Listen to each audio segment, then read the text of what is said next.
Hello, and welcome back to another episode of Mr. V's Camping Chair Chat. My name is Mr. V, and I'm currently sat in a camping chair halfway up a flight of stairs. A little callback to the very first episode when we covered the Dutch Grand Prix, just after the mid-season break? Earlier this year. It was earlier this year. It wasn't the start of this year, it was at some point in this year. I don't... My memory doesn't go that far back. We have just had the 2024 Las Vegas Grand Prix. Earlier this morning, I should say. It is currently about 8 p.m. on Sunday in the UK. The race was at 6 a.m. Sunday. To give you a bit of insight into my day and my weekend. So I actually had a very busy weekend. I've been working a couple late nights last week, finishing off a video, finding the most average of all time driver in Formula 1. So I was pulling a few, like 3 a.m.s doing that. Then on Friday, we were off to see some family because it was my sister's birthday. So I was traveling around a lot and like driving around. I got back here at 2:30, 2:45 a.m. this morning. Went to sleep for 2 hours, got up, watched the Las Vegas Grand Prix, went back to bed for 2 hours, and then got up and had absolutely no clue what was going on. So if I seem unusual and if I start saying things in a strange way, which is completely different to how I normally am, that will be the sleep deprivation. To be honest, I'm normally quite sleep deprived. Yeah. So probably actually you're not going to notice any difference. Yeah. Also, why am I on the stairs again? Why am I on the stairs again? Why am I like the same thing? Repeat. Ugh. So I was planning to go outside, which is out there. It's quite dark now. It is dark now, but also it's like a small storm basically today. There's like 30-mile-an-hour winds outside. Oh, can't stand a little bit of wind, Mr. V. Oh, it's just me, okay? So the camera's like on a tripod. I don't want my camera to blow away in the middle of this 1 hour podcast recording if I'm in the middle of like a field somewhere. I was going to go literally to the middle of a field. I have the location planned out. It's very picturesque. It's really nice. I was going to go there like kind of for sunset. It was going to be great. And then there's like 30-mile-an-hour winds, and I don't want my camera to get dashed onto the rocks because I need it for filming this, and I would be thoroughly screwed in my career. I have other cameras, but like this is my YouTube camera, so I would like to not break it. Waffle. We will get onto the Las Vegas Grand Prix. A little bit of news first, though. This is going to be the final camping chair chat of 2024. But Mr. V, there's still 2 more races. Yes, there are, but I'm actually going away on holiday at the end of this week before the Qatar Grand Prix, and I'm going away for just over 2 weeks, so I'm going to miss the Qatar Grand Prix and the Abu Dhabi Grand Prix. And no, I'm not able to do it when I'm on holiday. We're going to like Southeast Asia. It's a thing with my family. I'm going to have very little internet access, not going to have a camera, not going to be able to edit the videos or upload them or anything. So no, there's not going to be any podcasts for the last 2 races of the season. But spoilers, I mean, Max Verstappen has just been crowned 4-time world champion. In a way, it kind of felt like this was a season finale. I'll get more into that later, but there's still going to be some storylines for the last 2 races. I'm not going to be covering them. Other Formula 1 podcasts are available. They contain fewer camping chairs and fewer mystery locations, but they're fine. You know, they're not as good as this one, but they're fine, so you can go watch them. It'll be all right. This will be the final camping chair chat of 2024, at least the final race review. There might be 1 or 2 special ones in December. I don't know, but this will certainly be the final one uploaded onto Mr. V's Garage. Though if you don't know, I've made a new channel called Mr. V's CCC, a whole channel just for the podcast. Basically, because it takes me so long to get out the main videos on this channel, the green screen videos, I noticed recently that it looks like this channel is mostly a podcast now. If you're a new person who finds this channel, you click on my videos and it's mostly podcasts, and that can be quite confusing. And then also just a bit of insider information, it's completely screwed me for advertisers, because I obviously get like brands contact me and they want to sponsor a video.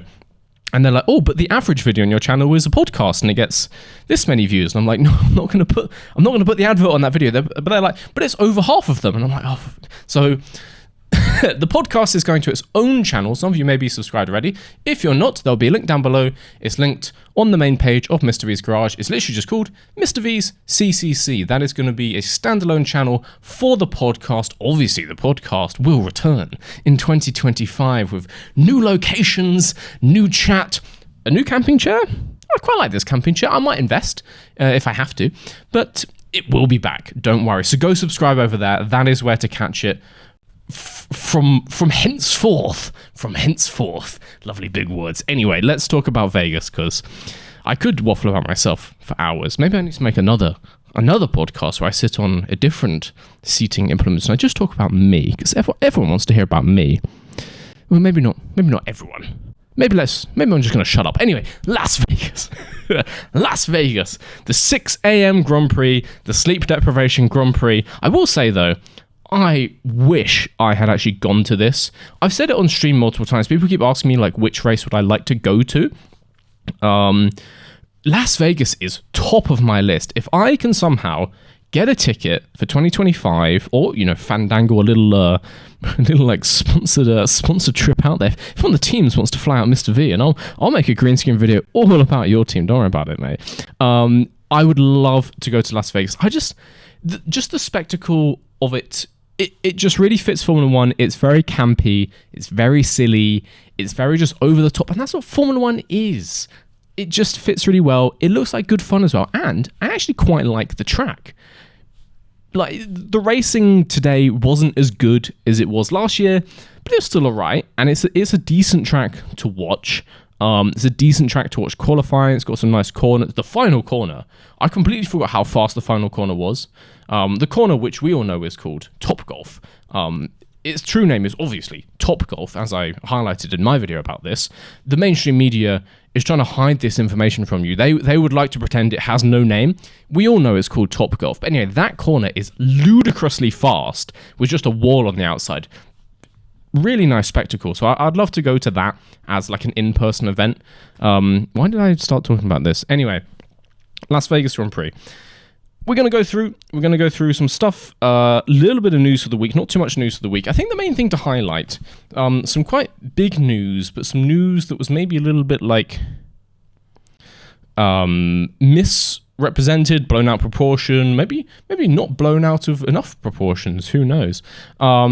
But following a disappointing Brazilian Grand Prix for Sir Lewis Hamilton, there was then some news stories because a book was released about Mercedes. I don't think it's a book written entirely by Toto Wolff. I think it's a book just released by Mercedes. I actually don't know. But anyway, in that book, Toto Wolff is quoted saying, "Everyone has a shelf life." And the quote is not directly about Lewis Hamilton, but obviously everyone immediately attributed it to Lewis Hamilton, who's leaving Mercedes, going to Ferrari, but also, is not the youngest driver on the grid. I don't think that's unfair to say. He's 39. And so people reporting that this is Toto Wolff having a bit of a dig at Lewis Hamilton now that he's on his way out, saying that he's a bit past his prime. Later in the week, at the actual press conferences for Las Vegas, Toto was asked about this, and he came in to clear up that he said this is not specifically about Lewis, and he believes that Lewis is one of the greatest drivers of all time and still has the ability to win a championship if given the right car, etc., etc. But it is just kind of interesting. But yeah, to set the record straight, Toto Wolff would never be caught sleeping like this. Toto Wolff would never be caught misquoted. That man is too well media trained. He would never slip up like that.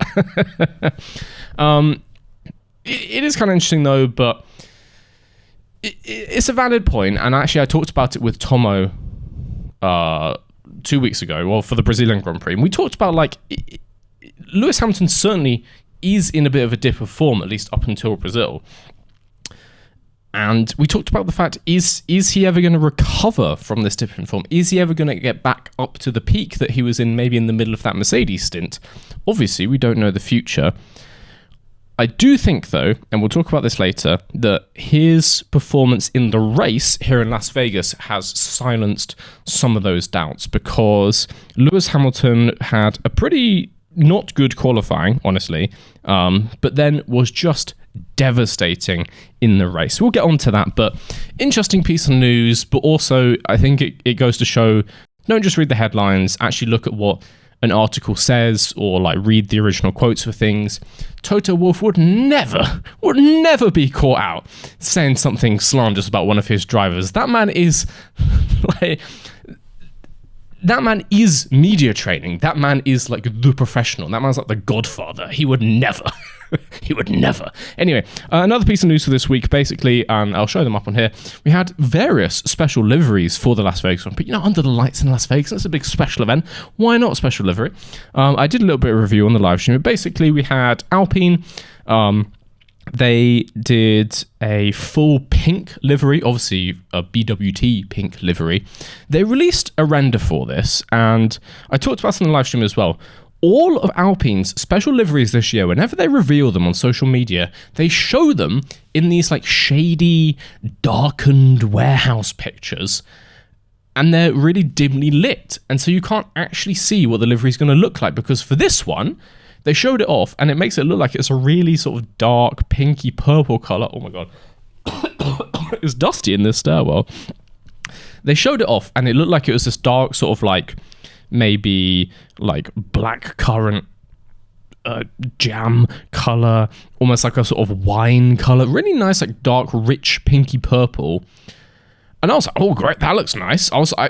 I said on the stream, it looks much better than when they did a full pink car to start the 2022 season or 2023. They did it for a couple of races then. I was like, it's much better than that. We get to Las Vegas. No, it was the same as that. It was the light pink that BWT uses. Awful. God awful. Alpine. If you're going to do a render for your livery, turn the lights on. Turn the lights on in Blender. Add more lights so we can see what color your special livery is. There's no point in having a livery reveal if it's a completely different color. It's like, ooh, here's our special pink livery. Psych! It's green! Turn the lights on, Alpine. Speaking of green, we had a special Sauber livery. Obviously, the normal Sauber is black with some green bits. The special livery is black with some green bits, but now the green bits are flame-shaped. I said as well, this would have been just the hottest livery if it came out in 2002. Not if I'm wearing a watch, but sadly, I don't know if you noticed, it's not 2002 anymore. It's 2024. It's Sauber, guys. What are you doing? In the race, again, it didn't look as bad. And they had this fade. They had like a white nose that fades back. It looks like the Sauber's been snorting cocaine. That didn't look great in the renders, but in the race with the highlighting of the spotlights in Vegas, it actually kind of worked. But the flames are just not good. Just Sauber, please stop. Please, whoever does your graphic design, they need to be retired now. We also had special liveries from RB, who came out with this weird kind of like teal to blue fade. Don't you dare say anything bad about teal in the comments. It's a fantastic color, but when you fade it into blue like that, it came out looking kind of like the Sauber car from the early noughties when they were sponsored by Red Bull, actually, in Petronas. And I thought it looked kind of like the Earth car, the Honda Earth car, which is famous for how strange it looks. No one necessarily thinks it looks good, I should add. Anyway, the RB looked like that. Not a fan, just too busy, too much. If you did the whole car like that, I appreciate the commitment, but they didn't. They left on the red Orlan and the red Hugo Boston front wing. Just a coward's move by RB. Didn't like it. So all of these special liveries, garbage. And then Ferrari came out, and they didn't even have a special livery. They had special race suits. But if no one mentioned that to you, you may not have noticed, because these were the least special race suits I have ever seen. For those of you watching on video, I'll put a picture up here. This is a tie-in with Gladiator 2, which came out. It comes out either this week or it came out last week. I haven't seen it. I'd quite like to. And obviously Gladiator, it's Roman times. They fight in a Colosseum. It's sandy.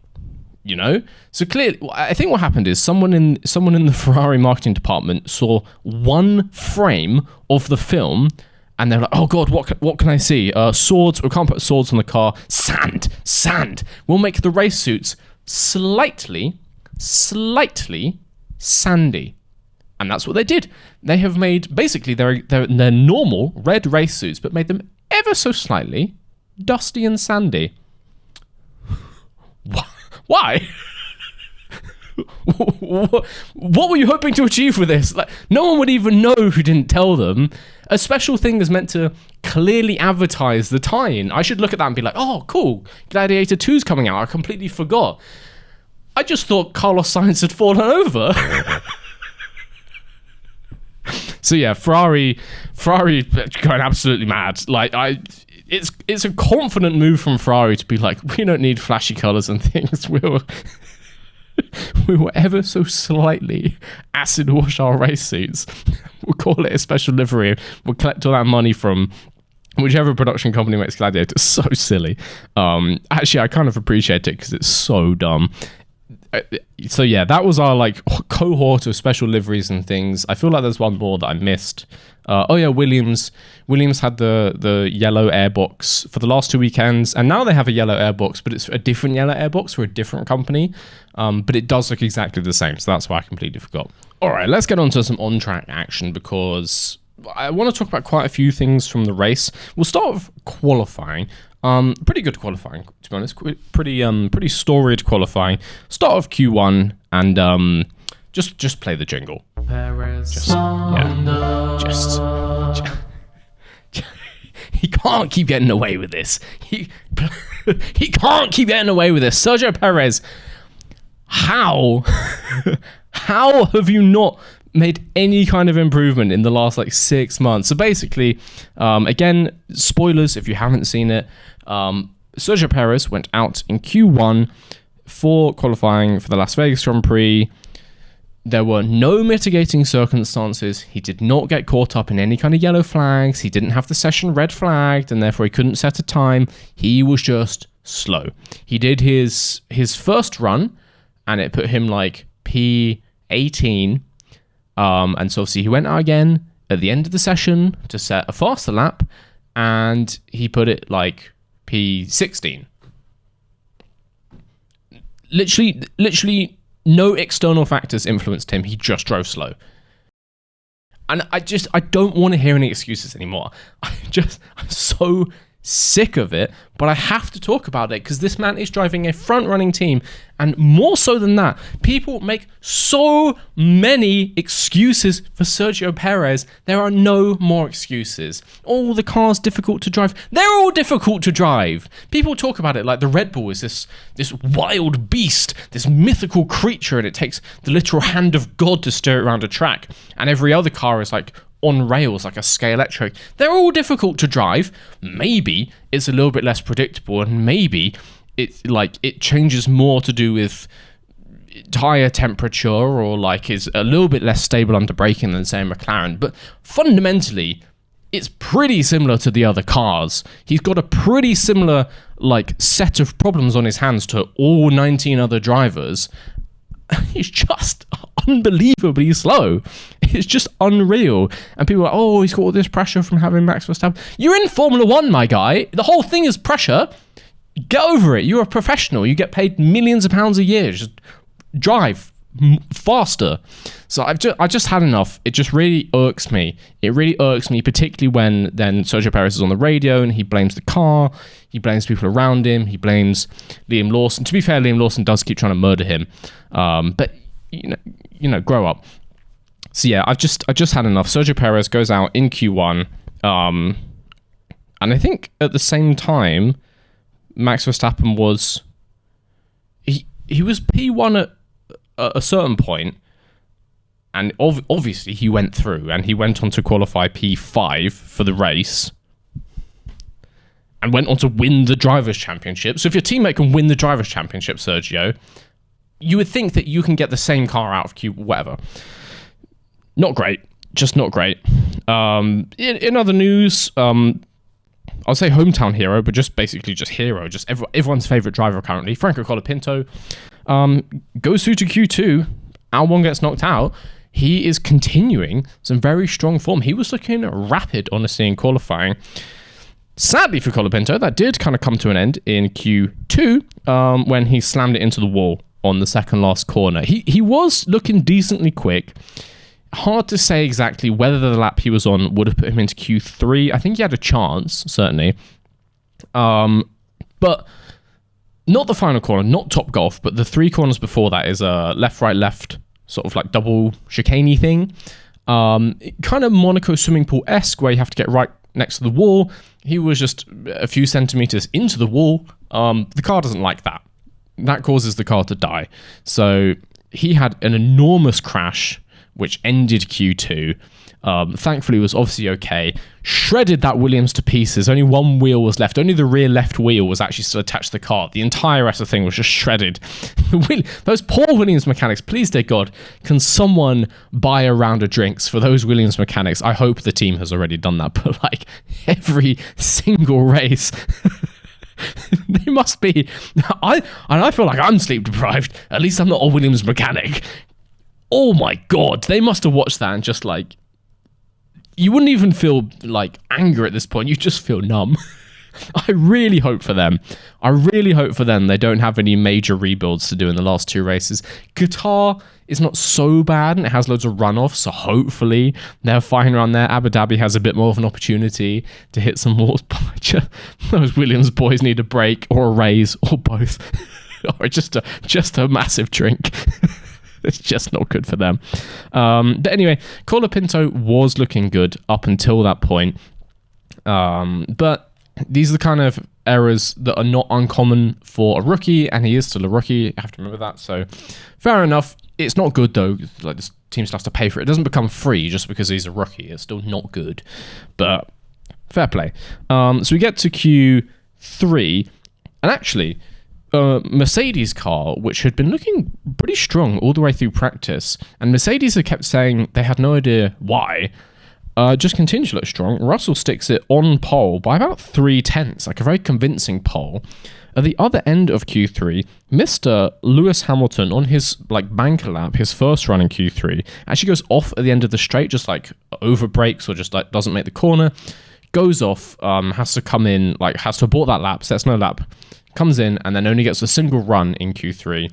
And then on that run, I don't know if it's the pressure or whatever, but he managed to basically have a little mistake in that, lose the car mid-corner. It was an incredibly slow lap. It was like 3 seconds off pole and also had that lap time deleted. So Mercedes go P1 for Mr. Russell and then P10 for Hamilton. So at that point in time, it was kind of looking like the Hamilton slump continues, and he was still in a bit of like a negative mental space following Brazil. Like it wasn't looking positive on the LH44 side of things to finish. When even was that? It was early Saturday morning, I suppose. It wasn't looking great in qualifying for him. The story, though, where it was looking great in qualifying is Pierre Gasly. I've been saying this for weeks now. Someone has awakened an ancient demon, and that demon is 2020 Pierre Gasly. The Pierre Gasly who took that AlphaTauri every single week, and regardless of what anyone else did, always qualified P6. That same man has returned and somehow has put an Alpine in P3. That should not be possible. That's just not allowed, Pierre. Everyone loves a little underdog story. It's like, oh, he's got a bad car to the front. P3 is too high, Pierre. You have read the script wrong. That is too high. How did you do that? Absolutely crazy scenes for him together. Obviously, Alpine is in a little bit of a resurgence now. They were just wallowing down in P9, saved only by the fact that Sauber was even worse.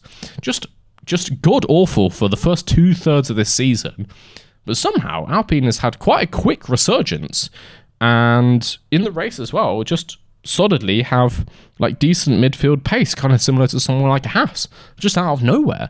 So things are looking good for Alpine. Obviously looking good for Pierre, who's actually staying at Alpine for next year. Happy days. Yeah, puts it on P3. This massive bright pink car, which looks like arse, and surprised everyone.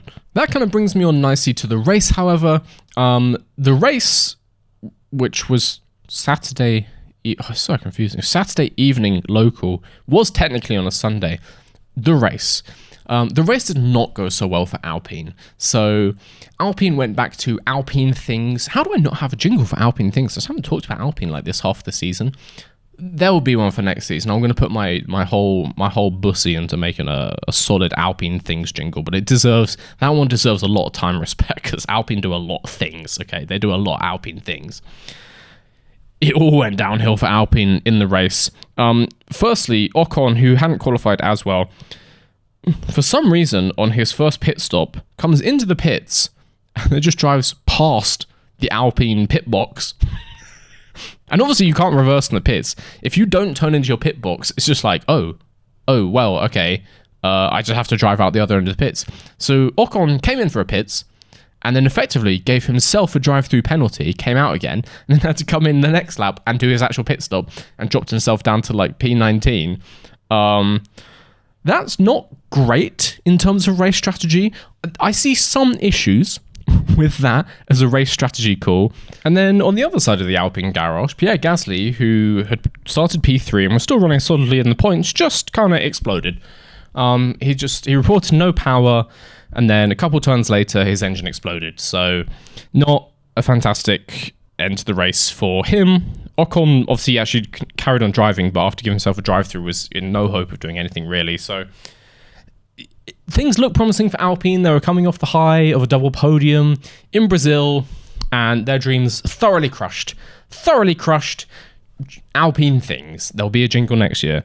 Some other people who did not have a fantastic race, McLaren, just a really kind of quiet weekend for McLaren. We also came into this and there was all the talk the championship can stay alive. Norris is still in contention if he beats Verstappen by 3 points, which, may I remind you, was never going to happen. He may have beaten him this week, but he was never going to win the championship.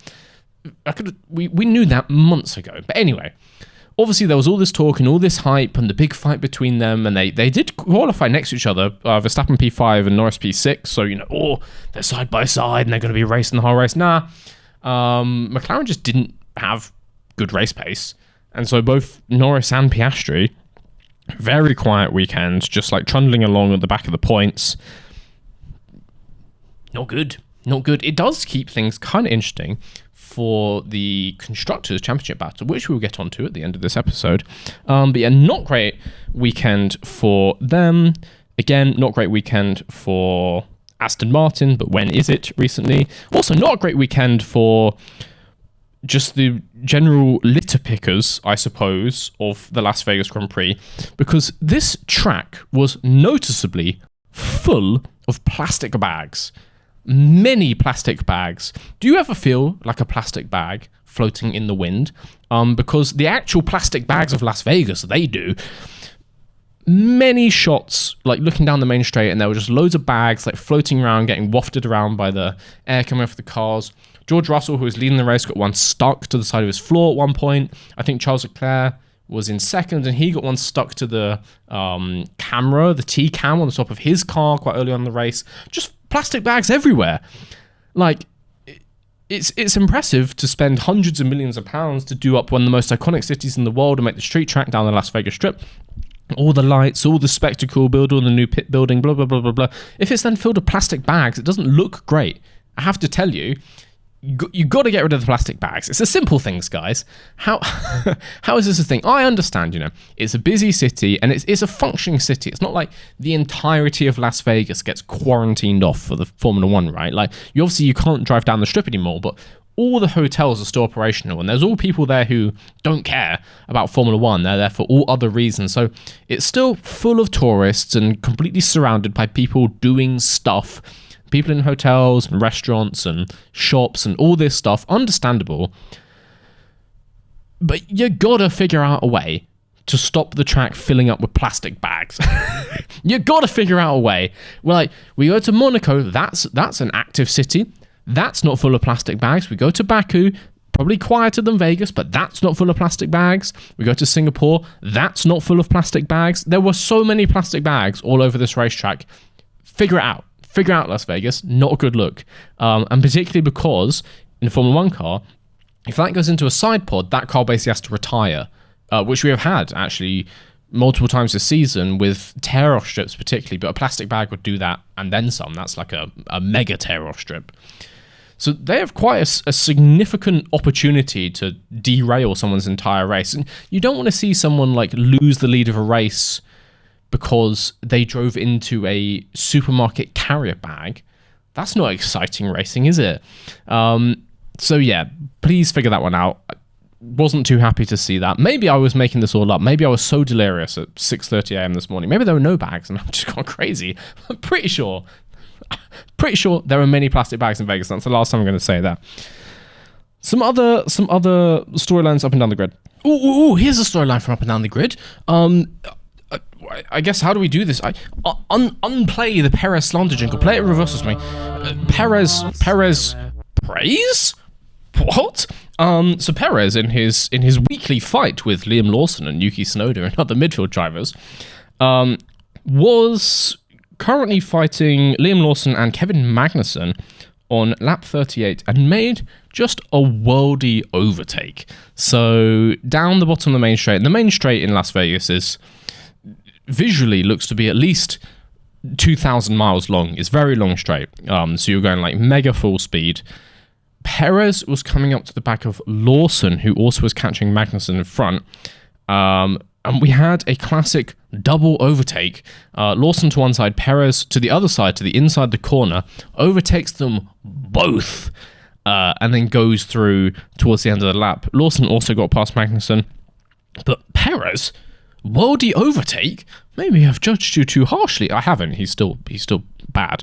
But now it's actually nice to see, like, you got to recognize it. You got, recognition where recognition is due. He's still got fire in there. He's still got skills in there. He just needs, I think, to be honest, he just needs to not be in a Red Bull. He just needs a fresh start in the new team and not have that pressure and not have Helmut Marko attempting to probably murder him or being racist all the time, and not have the media pressure from being in front running team and being asked questions as why you're not at the front of the grid all the time. Not have random YouTubers and stupid podcasts making jingles about how bad you are. He needs to just have a fresh start, because he does still have it in him for one corner of an entire race where he was in P14 at the time. He did go on. He started P16. What does it say? No, he qualified P16. Oh, Colapinto had a pit lane start, that's why. So grid 15, he did actually get P10. He got a point, which helps Red Bull out in their championship fight. But yeah, as I said, McLaren, not a good race. Ferrari did have a good race. Ferrari came into this expecting to be one of the best teams, and I had even said last weekend I expected Ferrari to be very strong here in Vegas. And so Ferrari had really good pace, probably about equivalent to Verstappen. So it looked like it could have been an interesting fight between the two Ferraris and Verstappen for the lead, but no one accounted for the two Mercedes just being devastatingly quick. So they had good pace in practice, good pace in quali, but even then, the talk after quali was that Ferrari was expected to have the best race pace.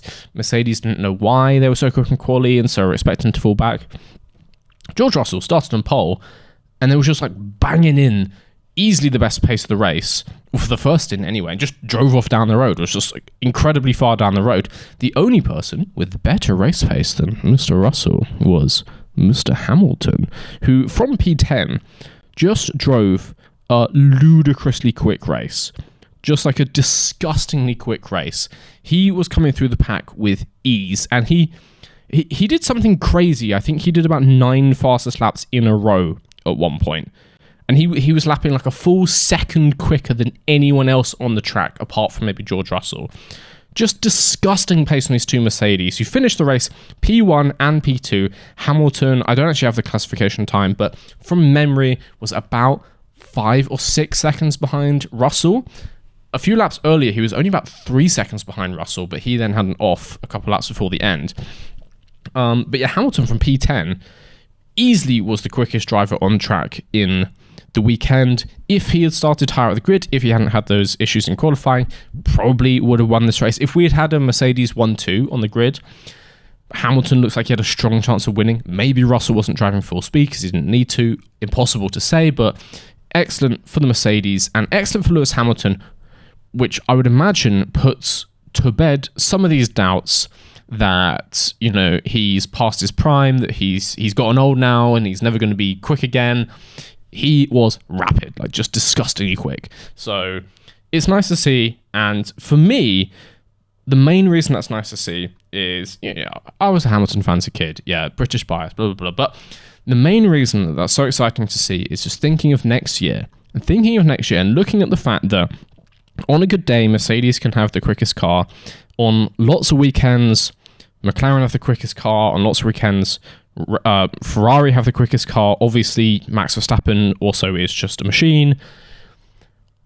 I hope and I pray, and it's looking more and more likely that next year, every single race is a 4-team fight for the lead.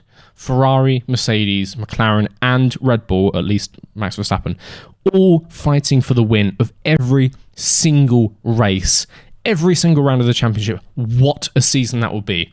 Like, I was going to say 8 drivers, but who knows if Perez is still going to be in that second seat, but many, many drivers who could win like a 5-way championship battle, maybe just the absolute scenes with this cast of drivers as well. If the cars stay kind of as they are, it's going to be so good next year. Hamilton, Leclerc, Ferrari, Russell, Antonelli, hopefully he's quick in that Mercedes, Max Verstappen, and then the 2 McLaren boys. It's going to be so good. So it just makes me so excited for next year, seeing Hamilton back into a good form, seeing Mercedes in a good form for this race. Yes. It's just going to be amazing. Let's get on to talk about Max Verstappen, this unknown driver who you probably never heard of. Max Verstappen has just won his 4th Formula One World Drivers title. So officially, obviously, he's not actually a 4-time champion until the prize-giving ceremony in December, which I think is still scheduled to happen in Rwanda.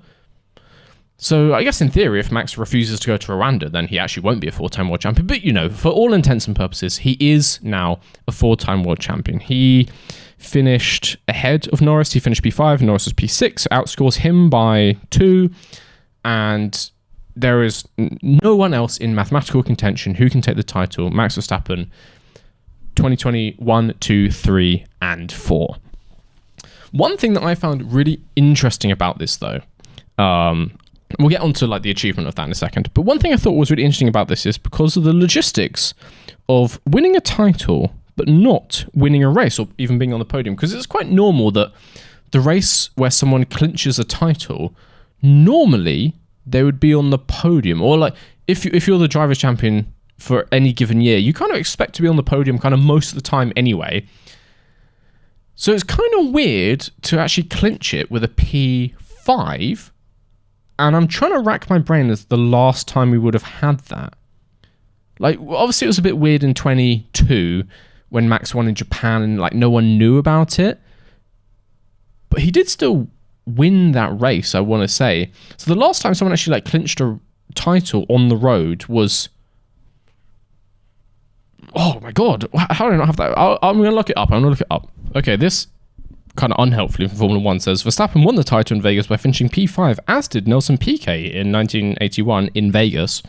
And obviously Piquet is the father of Kelly Piquet. But it doesn't say if that was the last time that happened. I don't know. That's going to be quite a difficult one to research. I might research that and make a short or something. But it's kind of interesting how that gets handled, because normally, you go up to the podium, you celebrate there, and you do the post-race interviews. It's you are 4-time world champion, congratulations, blah, blah, blah. But theoretically, he finishes P5, and so he should just park up and then just go back into the paddock like everyone else. But that's kind of weird. You obviously want to do a celebration for clinching the championship. So I was glad to see that it looked like Formula 1 had made a contingency plan for this eventuality. And so they did this special bending of the rules where the 3 podium finishers, Russell, Hamilton, and Sainz, all went and parked on the grid, as well as a 4th car, Max Verstappen, P5, just also parked with the podium finishers. He got out. Then they all, in what is now, I suppose, Vegas tradition, got in their cars and drove from the grid to halfway down the straight at the Bellagio and had their interviews with Jenson Button and Terry Crews, who excellent interview host, by the way, just actually enthusiastic about the sport, Formula One, a celebrity who actually cares. That's nice. So they drove them all around there. They had the 3 podium finishers in their car, all cramped in the back, as per the memes from last year. But then they just got a second car, and they put Max Verstappen and GP in it, which is kind of cool. And then they also just interviewed him, so just had 4 interviews. And they're not, in a way, I was kind of expecting him to also pop up on the podium, because he joined them for everything else. So I was kind of surprised when he didn't. He didn't get up on the podium. Like, he did his post-race interview, and that was kind of that. Then we had the podium. Oh, it's so dusty in this stairwell. And then after the podium, it cut to some scenes of Max celebrating in the Red Bull garage. But it is quite nice to like bend the rules a bit to interview this 4th person because they've won the championship. It's nice that they put that contingency plan in, because that would be weirdly anticlimactic if he wins a championship and then just gets out, weighs himself, and then just like walks back into the paddock building. So it was nice to see that they did it like that. Obviously, a weird place in Vegas, having to get in the cars and drive around for ages. In any other track, he would just get out of the car and I suppose be interviewed straight away. But, you know, it's a cool place to do it in Vegas, so why not? So let's talk about Max Verstappen, 4-time world champion. Obviously, there are only 5 other drivers who have 4 or more championships. Sebastian Vettel with 4, Alain Prost with 4, Juan Manuel Fangio with 5, and then Schumacher and Hamilton with 7 apiece. That is an elite club. I have heard various discussions throughout this year and people asking the question, is Max Verstappen one of like the greats of all time? Without a shadow of a doubt. No doubt about it. You can't be in that collection of people and not be considered as one of like the GOATs of Formula One. Max Verstappen now has the 3rd most wins of any driver, has some crazy statistics like the 2nd highest career podium percentage or something crazy like this, one of the best like career qualifying records of any driver ever, like crazy levels of consistency through his career, which only really are matched by people like Hamilton, Schumacher, Prost, Senna. Max Verstappen is clearly, no questions about it, one of the greatest of all time in Formula One already. And he's not done. So, like, hopefully this puts to bed lots of discussions about him, whether he's just like a successor of circumstance. There's obviously the memes about like human error champion from 2021, and then 2022 and 23 were such dominant cars that it was like impossible not to win. Hopefully this one, 2024, this is the one that gets people to stop with these absolute nonsense discussions. Max Verstappen, if you just watch him drive, is clearly one of the best drivers ever. Ever. Let's stop discussing it now. Well, I guess we can now get into the discussion of who's the greatest of all time. Now we can just get into that silly discussion, but that's a good kind of silly discussion. But yeah, all the people who say that Max Verstappen is actually not that good, shut up. Just shut up. I do know as well, I'm fully aware from my comment sections that I get accused of obviously British bias due to my accent. I have been accused in the past of downgrading or like downplaying how good Verstappen is. I've also been accused of upselling how good Verstappen is, which is ironic. But yeah, people have accused me of all these kinds of things, and they've accused me of like saying that Max Verstappen's not that good, blah blah blah blah. Oh, mate, I just say numbers. I just read out numbers. I give my opinions, but fundamentally, I mostly read out numbers. But anyway, just to silence any qualms, Mr. V is going on record and saying Max Verstappen is easily one of the greatest of all time. I would put him definitely like top 5. I would say the only people who potentially would have a claim of being better than Max Verstappen would be people like obviously Hamilton, Schumacher, Senna, Prost, and then maybe you could throw in some names like Fangio, Graham Hill, or like a Jim Clark. But like, that's it. Those are the only people you could possibly argue were better than Max Verstappen, I would say. So clearly is one of the greatest of all time. And this fourth championship should help to prove that to some people. Kind of begs the question, will he go on to more? Will he even stick around in Formula 1 much more now? As I said, it's looking like 2025 is going to be a lot more competitive. It may not be, you never know. Kind of like in 2013, after 2012, which was such a competitive season in Formula 1, and this massive like multi-way battle for the championship there, and Sebastian Vettel only just won his third of Fernando Alonso.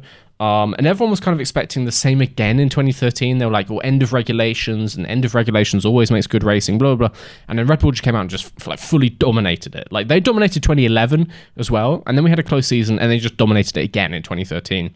So maybe that happens again. Red Bull go domination last year, close this year, and then domination again next year. You never know. Could happen. Maybe Max just wins a fifth easily. Maybe we get really close racing and a hotly contested title battle between 4 different teams.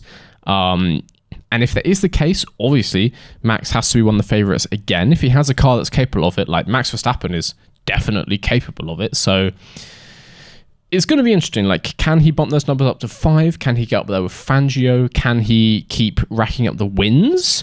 He must have now. 62 wins. I'm not going to lie to you. Honestly, thought he had more than that. But, you know, he's got the third most wins all time.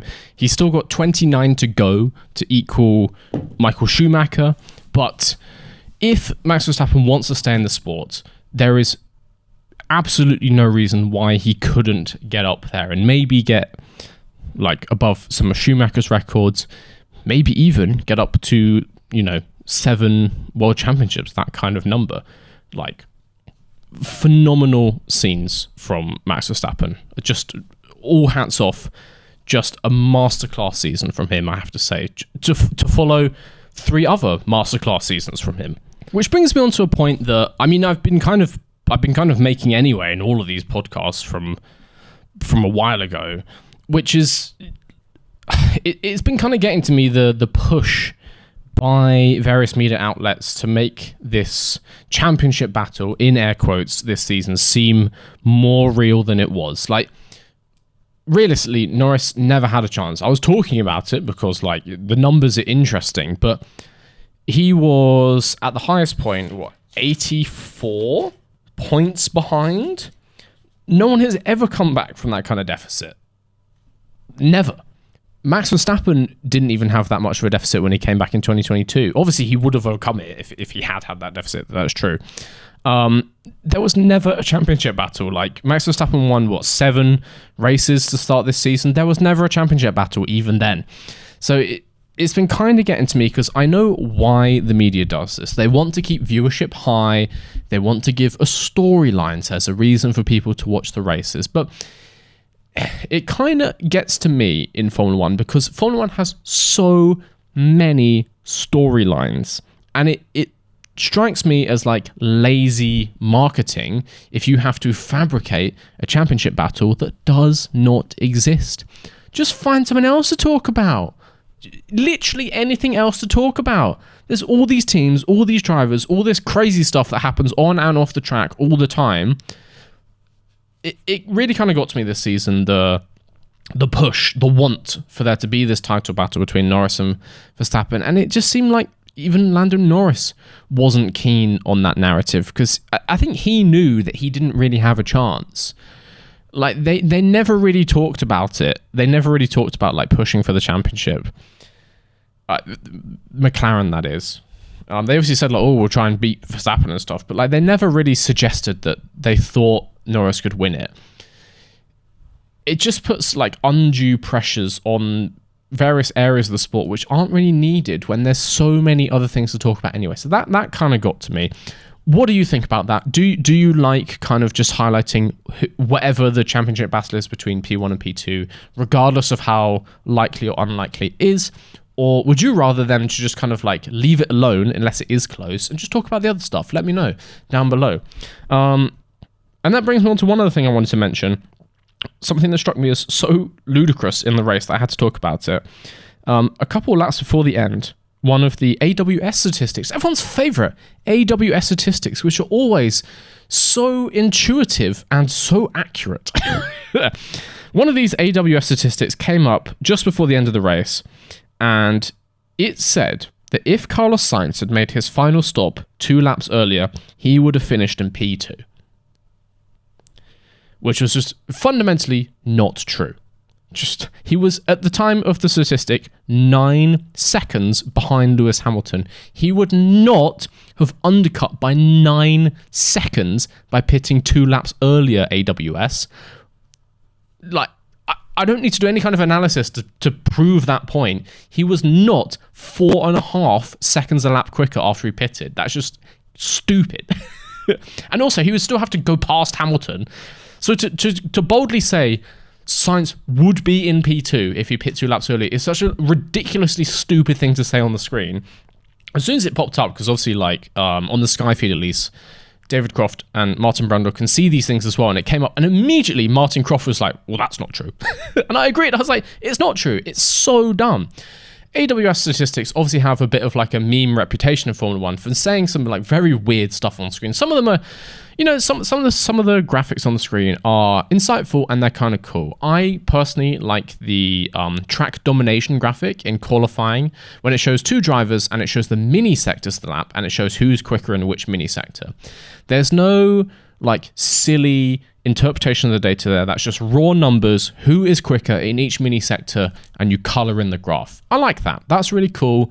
And it shows you like, oh, this car is good. This car's good under acceleration. This car has a higher top speed, so they get quicker by the end of the straights. It gives you some insight into the car performance.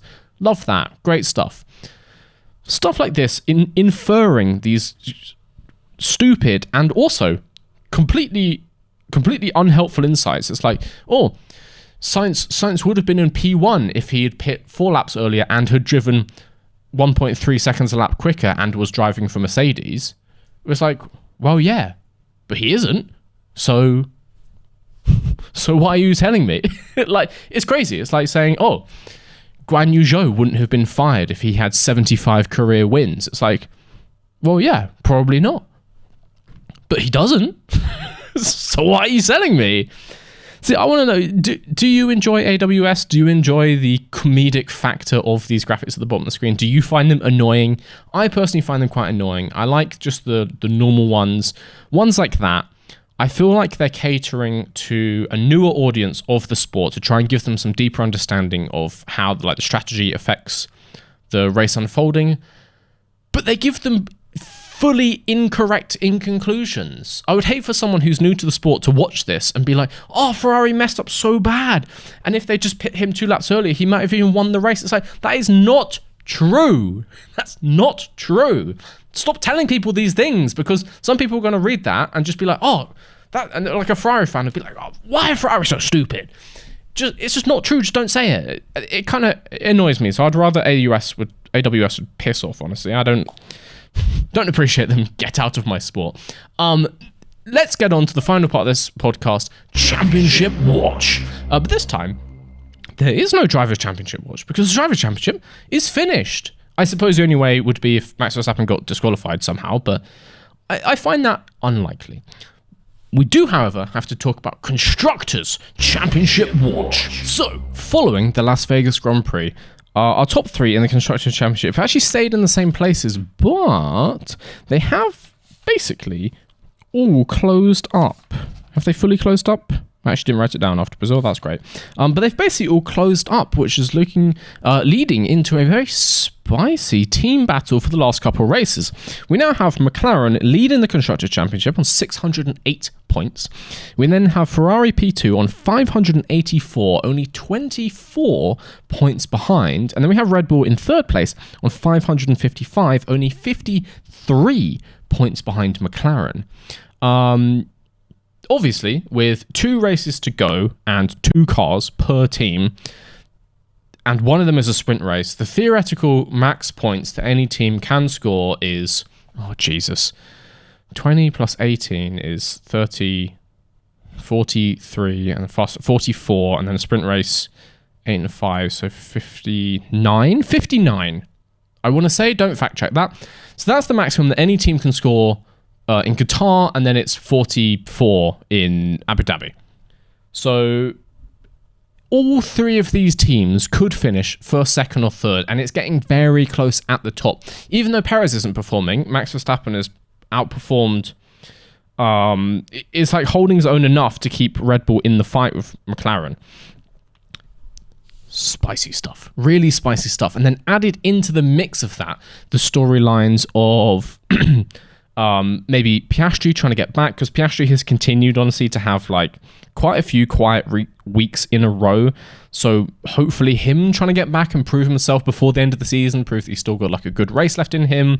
And the same for Norris, to try and come back and like maybe win one or two more to prove that, like, to silence now, because Norris is going to start catching some strays this week. I'm just going to tell you that now. After Verstappen's won the title, loads of people are going to start to come out of the woodwork and be like, Norris never had a chance. This kid has no talent. It's all luck, no talent, blah, blah, blah. It would be nice for Norris, for himself, to win another one before the end of the season to calm some of that down, and also to set up McLaren with some confidence going into 2025. And then Ferrari as well are also just looking very consistently strong. They seem to just be strong at basically every track currently. Maybe not like the fastest every track, but very strong at every track. We got the storyline of Carlos Sainz potentially trying to get one last win before he gets shipped off to a midfield team. So potentially trying to get like the last win of his career. Who knows what opportunities he'll get in the future, but for now anyway. So there should be some quite intense fighting in these three teams in these last two races of the season. It is going to be good. This Constructors' battle is going to be good. And for anyone who comes out with conspiracy theories like, oh, Red Bull wants to come third because they want to get more wind tunnel time. No, they don't. They want to come first. I guarantee you. All of these teams want to come first. I said this before. You get more money for coming first, that's great, but you also get the prestige, and the prestige is worth bragging rights, but the prestige is also worth a lot more money that you don't see.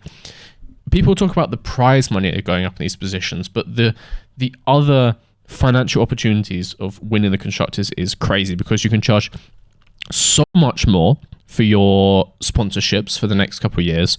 You can charge probably more for things like, merchandise, factory tours.